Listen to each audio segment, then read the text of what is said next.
Part two.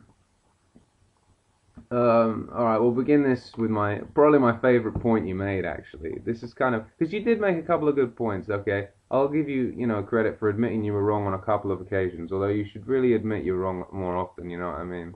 Uh, like you did say you thought you didn't say Morales beat him, but if you did, you made a mistake. So credit actually. You know what I mean? Well done. You admitted you was wrong. But this is my favorite point. This is just it. This just does it for me. I love this point. Okay, Pacquiao hasn't fought any African American fighters. You've just put yourself in it, my friend. Hey, what makes an African American fighter different from any other fighter? Why would you want to see anyone fight a specific race? Why does it matter? And you specify African American, so you were talking about race, okay? Race is the deciding factor in this your argument.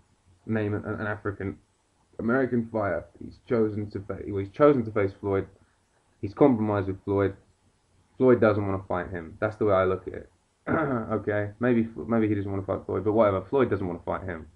You know what I mean? Even if Pacquiao doesn't want to fight Floyd, Floyd doesn't want to fight him. That's a fucking fact. Okay, African American fighters. Really, what makes them different? What, are they better than everyone else? A Mexican's not good enough. You know, he hadn't fought an English guy till he fought Patton. Oh my God, he must be. He must hate English people. He never fought Puerto Rican until he fought Cotto. He must hate Puerto Ricans as well. You know, it's just like, why does that matter? Why does the race matter? It just doesn't make. What's your argument there? I mean, what is the point of that argument? You know what? An interviewer's going to ask him, so why are you fighting this guy, Manny? I'm fighting him because he's African American. Popular demand. What the hell? I mean, it's just. I really don't understand it. I'm lost. Some of this stuff you're saying, it's amusing, but I'm lost all the same. And you say he ducked Juan Diaz and Nate Campbell and fought David Diaz, who was a bum. Okay, it was his first trip to the division, and I can already hear you saying, "Oh, excuses, excuses." But you don't want to know who Floyd fought first trip to the division. He fought Emmanuel Augustus at lightweight. That was his first fight. He was a journeyman with something like 22 victories and something like 15, 16 losses, 4 draws or something like that. You know what I mean? A proper journeyman. You know what I mean? And I've seen the fight. Okay, full fight. He's tailor-made for Floyd. Floyd selected him perfectly. Okay, great. I actually don't judge Floyd for doing that. It's your first trip to a weight. You should be a little more cautious. Okay. But for you to go on about that sort of shit, about Pacquiao selecting Diaz, who was a world champion, by the way, you can debate the validity of that world title belt all you want. He won it vacant, and he won it against Morales after Pacquiao had knocked Morales out twice. Debate the validity all you want, okay? He was a world champion, and he was better than the opponent Floyd. I hate this term dick rider, nut hugger, all this shit. I don't use these terms, but you're just, I don't know, you're just a mad Floyd Mayweather fan. You know what I mean? There's very little logic. You know what I mean? I don't know what you're thinking. I don't know. You're not thinking with your head for sure, man. Some of these points. You say that Pacquiao avoided Zahir Rahim. No, he didn't. Pacquiao, look, it's just the same as the argument that Mayweather avoided Baldomir when he fought Judah. Like, I personally didn't say that at the time. I personally thought Judah would give him a harder fight, and he did give him a harder fight than Baldomir. And had Zahir Rahim kept winning the way Baldomir did, maybe down the line Pacquiao would have fought him. But the fact of the matter is, Zahir Rahim has lost every semi-important fight that he's had since. You know what I mean? It was a one-off. He fought Morales at lightweight, which was not his comfortable weight. He fought clearly out of shape Morales. You can compare the shape that he was in Morales in that fight and then the Pacquiao rematch. Because even in the third Pacquiao fight, he looks in better nick. You know what I mean? So, complete nonsense. You know what I mean? And you say, oh, he's coming off a loss. But he was coming off a loss when he beat Pacquiao. He came off the loss to Barrera in their third fight. So it doesn't really mean anything. If you're psyched up, if you're motivated, and you're in shape, and you're in the best shape you can be, then there you go. You know what I mean? And Pacquiao did, Pacquiao... did the job. And I just reckon also that Zahir Rahim had a style that was a bit.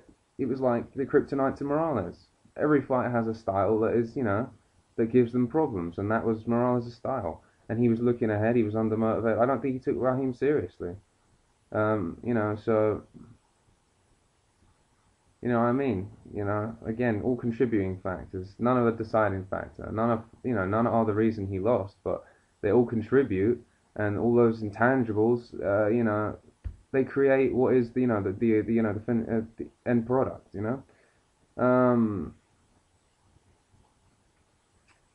Yeah, that's about it, really. Well, you say you're the king of back and forth, back and forth, back and forth. Well, you can come back at this, man, but trust me, you're only making yourself look stupid. And if you think I'm just gonna get more subscribers because of you, I mean, you say I'm advertising you. If anything, you're advertising me. I'm supposed to be the nobody here, okay? If anything, you're advertising me by responding to me. So you know what I mean. And I don't really want a response. It's okay. You can sit back and you can make your shows and you can carry on with the thing, okay? And your audience will be very different from the audience that actually want to watch real boxing talk. Not saying I am real boxing talk, but I'm certainly not bullshit. I certainly don't talk a load of shit and bring my fucking personal opinion and let them override the facts. Yeah. Um, like I said, I got no problem admitting Pacquiao has been knocked out. I got no problem admitting that he has been beaten by Morales. I mean, I've got no problem. But I think the positives outweigh the negatives by far. Why hasn't Floyd been beaten? Another question of yours. I'll tell you, because he didn't fight Carter, he didn't fight Paul Williams, didn't fight Clottey, didn't fight Margarito, didn't fight Mosley, didn't fight Vernon Forrest. That's why he hasn't been beaten. So the 40-0 record really doesn't mean as much as you think it does, okay? Anyways, I've wasted enough time. It's been a pleasure proving you wrong.